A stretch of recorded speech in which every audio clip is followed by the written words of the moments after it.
for a long time, I didn't embrace the different phases of our Mm, cycle and the different seasons that mm, we as women experience throughout a monthly cycle. And my background is in fitness, and that was mm. like my last lifetime of career and what I leaned into and was a big chunk of my life. And I remember feeling, like you said, the guilt and the shame or the frustration around Mhm. being tired and being a little bit more in need of rest and maybe stretching and chilling. And I always felt like, oh, you just got to keep going. And I Mhm. remember I didn't think we were going to start it on this topic, but I Me love it. either.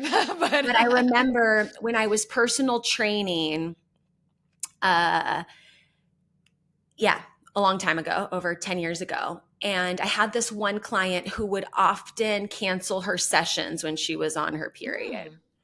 And now I'm like, oh, get it, sister. Then Mhm. in my head, the story was like, okay, what do you mean you're on your period? Like this was our commitment. Do your workout, just Mhm. work through it, take some Advil and let's go, you know? Mhm. And now, it's definitely not that way. Like if I, need more time for rest, I track my cycle. I use the Flow Mhm. app. So I'm always checking it every day, logging my symptoms. And just noticing where I'm at, even proactively, like, those few Mhm. days leading up to my cycle and the first couple of days, like that 5 to 7 day window is Mhm. just like pump the brakes time a little bit in a lot Yeah. of ways, feels better. Totally. I've leaned into like what workouts during different time periods of my cycle. Like if I'm in ovulation or if I'm in like one of the other before luteal, I'm like, okay, I'm into hit and I'm into like more energy. But once it starts to get later, I'm like, okay, I want a little more yoga. I want a little more walking outside or just like some rest or nature. And then sometimes I just want like freaking horizontal time and just rest and journal in a book. But same for you, like, and I feel like in our culture too, there's just like so much like go, go, go, do, do, do. Your worth is around your productivity. And that's really something that, it's served me in so many different time periods in my life of like getting things done and accomplishments. But at the same time, like kind of distancing myself from that and leaning into I'm worthy, whether I do XYZ or not.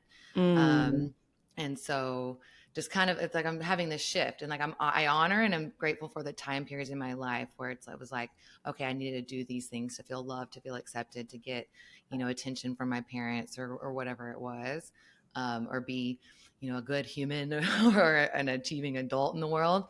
But now it's like, no, actually, I'm worthy without it. I still have like lots of dreams and things I want to get done, but how can I do this in a way that like honors the truth of my present moment and, my body takes care of it and that sort of thing too. hmm And beyond exercise as well, as a woman in leadership and having multiple businesses, I know that Mm-hmm. you're holding the fort down too. Mm-hmm. Learning the different phases of our cycle and when it feels good to be creative, when it feels good to be Mm-hmm. more line it up, knock it down, get shit done, when you're Mm-hmm. in that phase where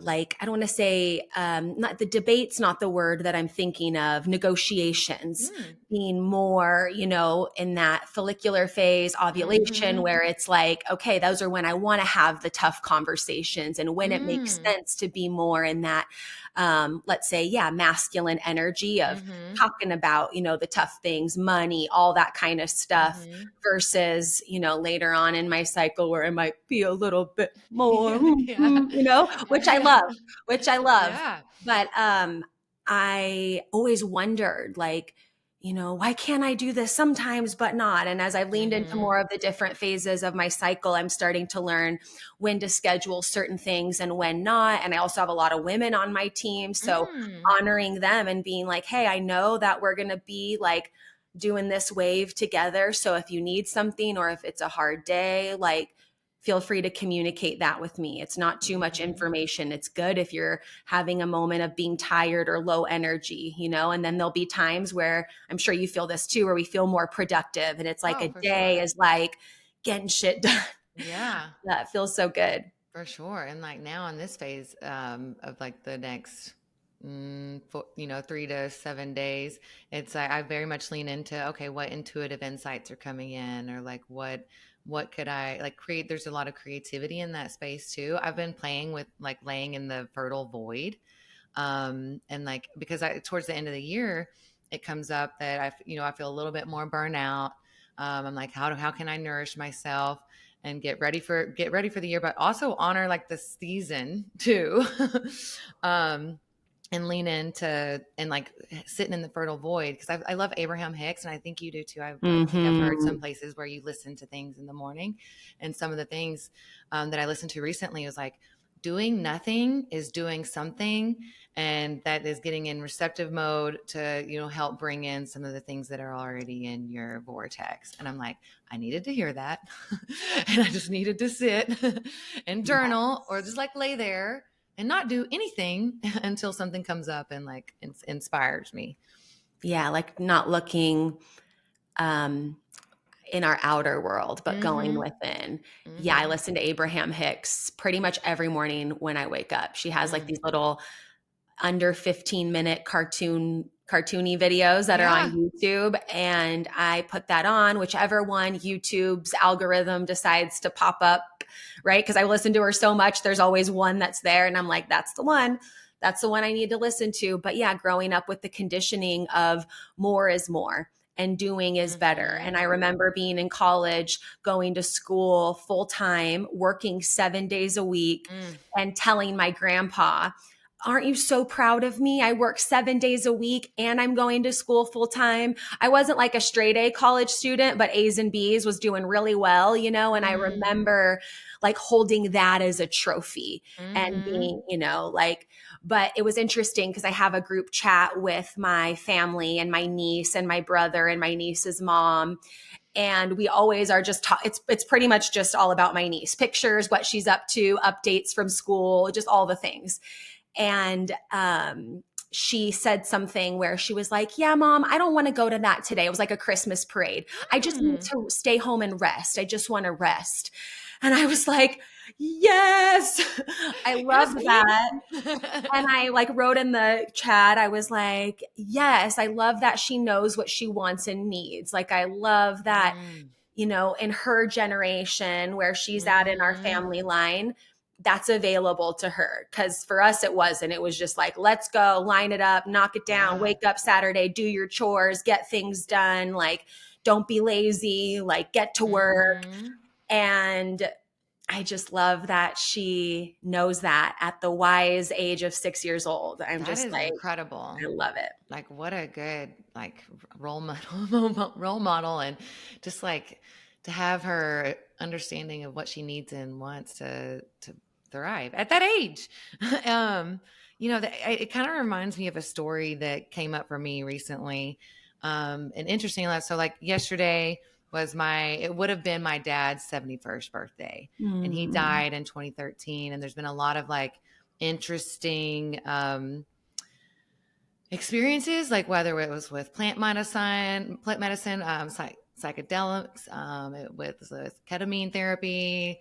There's a lot of different things, but I will say, you mentioned NABA, like I'm doing a course in there, and Which I one? say it's going to be doing about writing and writing a chapter of Oh, your you're life. making a course. I thought you meant you Yeah. were doing one. Okay. Yeah. No. Yeah. Oh, Cool. yeah. Mhm. No.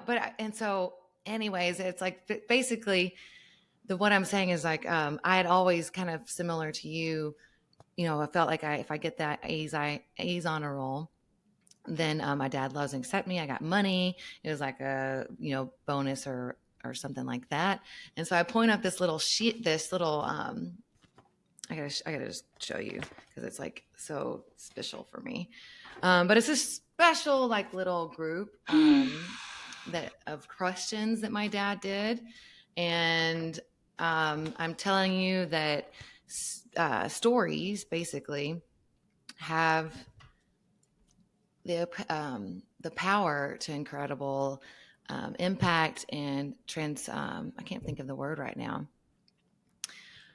Cover time. Like, okay, basically, he gave me this freaking. I can't think right now. I'm having like such a big heart and brown brain fight. Brain fart. Brain fart right now.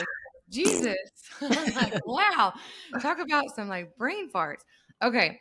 So anyway, I had like my whole entire life thought that I had to act in like this. And so I found that like I was like shopping and or like perusing through this like book. And the book says, for those of you listening, Yes, Kristin's holding up basically, a book. It says My yeah. Dad, Yeah, right? it says like my dad, his stories, his words, and I had always wanted his story to like to know more about him. He was like very reserved, but he gave me this, and it was one of the best gifts that I've ever owned. It's probably like one of my most private and prized possessions. Like, what the hell is going on with me? My eye, and now my The eye glitch, the word talking glitch, about talking about messy. I feel messy right now. Okay, messy and doing fantastic. it I'm anyway here. because you I'm here, and can. I'm doing it anyway.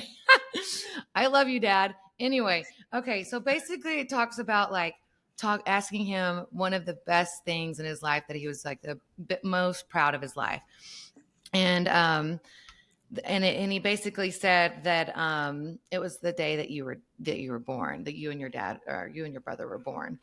And I take that as like, wow, like my whole life I was working for him to be proud of me, but it was something that I didn't have to earn. And so like this little book was so healing, and like it just showed how stories can transcend time basically, because like Mhm. I didn't have that reaction when I first read this, like however many years ago, like 11 years ago. But today, or like a month or two ago, I was like bawling when I read it. I was like, it was such a big epiphany, just like I didn't have to earn it versus like what I thought, before. And I was like, oh wow, that's a good way for me to move forward. Yeah, you existing was Yeah. the proudest Yeah. moment. Like you being here was all the enoughness Yeah. that could ever been needed. Did he make this book for you leading to the end of his life? Did Hmm. he already make it? Like, I don't know all Mhm. of that story. Feel free to share Yeah. whatever you want, but Yeah. I No, just, I think it's beautiful because I gave him the book because I'm like, you're going to tell me one way or another.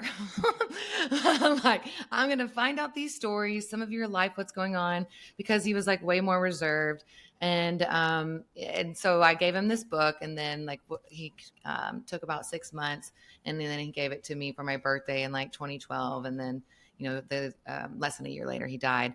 But it was just so like pivotal to have that, and like to have like this healing little book that I've read so many times. And to be honest, like, I was ready to read it, but I made it as a Christmas present one year for my brother, but he still hasn't read the whole entire thing yet. And it's just like more sensitive. And, whenever he's ready to go through that and read it and feel those feelings and emotions that can feel so messy that I have completely numbed for so long in my life. When he will be ready when he's ready. And that's something that I've had to mhm. learn, is that I can't force someone to be ready, or to feel a certain way or that sort of thing. It's like all in their own like certain timeline, you Yeah, there's know? the timing and what you're ready for. There's the Yeah. timing and what others are ready for. And either way, the story is there, right? Like you said, Hmm. one way or another, I'm going to get it out of you, Dad, or you're going to tell me those things. And maybe he Yeah. didn't have the words or the Hmm. availability of having the dialogue and conversation wasn't how that story was supposed to come out. It was supposed Hmm. to be, like you said, it took him 6 months to write through it, and you've decided to go through it, maybe your brother not yet, but I Hmm. that's so beautiful. And I've been getting like the targeted ads on Instagram Mm. for the my Mm. mom's story. Mom, it's called Mom Tell Me Your Story Yes. and Dad Tell Me Your Story. And I think those are so cool, um, because we learn so much about ourselves now when we learn the stories of those Hmm. before us, like our all of our ancestors, whether it's our For parents, sure. grandparents, great grandparents, and we get to see maybe where our mess, or like I like to call it, masterpiece, Yes. uh, came from, or like were there anything that you learned from your dad's story that helped you like unpack or untighten some of the knots that were in your life? Mm. Maybe not necessarily from the book. Definitely from learning about my grandfather, though. He Mm. died very early. I never met him in person. He kind of had a violent death. My dad was only 14 whenever he died. But I chatted with my grandmother. My grandmother's still alive, and I feel so lucky and blessed that she's 94, still with it, like still drives, like, is open to sharing these different aspects. And there's a big piece, I for a long time, like I have a little witchiness in me, and for a long Mm. time I didn't want to own it or take ownership because I didn't want people to think I was crazy. And really, for me, that felt like I'm intuitive. I can read situations good. Maybe that's a combination of trauma. Maybe that's a combination of hyper independence or whatever. But anyway, um, I learned that he had actually gone to like different psychological facilities for what they, I don't know exactly what his diagnosis was, but I think that he could feel and had a deep sensitivity, or felt strong emotions in certain ways. And back then, like, they didn't really know how to handle it, or what the best treatment option was. So I know he did like some what is it, shock treatment therapy. And so I'm like, luckily, luckily I don't have to do that today. But like, it just kind of showed me that he was like also very emotional. And maybe he didn't handle it in all the appropriate ways, or like healthy conscious conversations or stuff like that, or didn't know how to recognize or feel the emotions or get permission or that sort of thing. But I definitely resonate with him feeling super emotional. And I kind of definitely believe that one of my greatest superpowers is sensitivity, but it can also be one of the biggest challenging things to do, is like feeling so deeply. It's something that I numbed for a long time. It's definitely part of the piece or element that I resonate with, feeling messy sometimes. And that's what I've leaned into a little bit recently, is that I can show up messy, or when I feel emotional, I can demonstrate and have like tears online, and like that's okay. And in fact, I feel like it gives permission for other people to be emotion. There was a call also that Austin, I think, mentioned on a NABA call, which I love the community, and I'm so grateful that like we met through this Same. community. Like, it's so cool. But Same. If all that came out of yeah, it was that I met the people that I have met, like if all of it disappeared tomorrow, not that it will, it's going to the yeah, moon, but like that is the best part, the people I've met yeah. and us embracing that mess together.